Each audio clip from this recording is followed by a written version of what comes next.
শুভ সকাল। আজ বুধবার ২৮শে মে ২০২৫ খ্রিস্টাব্দ, ১৪ই জ্যৈষ্ঠ ১৪৩২ বঙ্গাব্দ, ২৯শে জিলকত ১৪৪৬ হিজরি।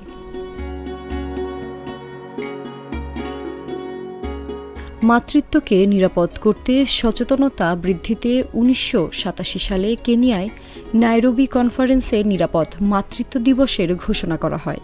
১৯৯৮ সাল থেকে প্রতি বছর ২৮শে মে দেশব্যাপী নিরাপদ মাতৃত্ব দিবস পালন শুরু হয়। এরপর থেকে নিরাপদ মাতৃত্ব স্বাস্থ্য, মাতৃমৃত্যুর হার কমানো ও নবজাতকের স্বাস্থ্য নিশ্চিত করার উদ্দেশ্যে দিবসটি পালিত হয়ে আসছে।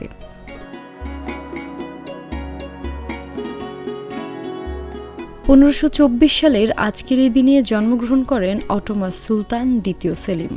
তিনি ছিলেন ওসমানীয় সাম্রাজ্যের প্রভাবশালী শাসক সুলতান সুলাইমান দ্য ম্যাগনিফিসেন্ট ও হুররেম সুলতানের পুত্র। ১৫৬৬ সালে পিতার মৃত্যুর পর তিনি ওসমানীয় সিংহাসন আরোহণ করেন।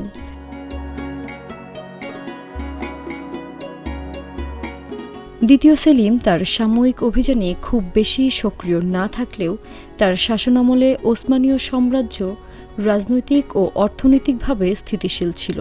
তিনি শিল্প ও স্থাপত্যের পৃষ্ঠপোষক ছিলেন এবং তার সময়ে অনেক গুরুত্বপূর্ণ স্থাপনা নির্মিত হয়।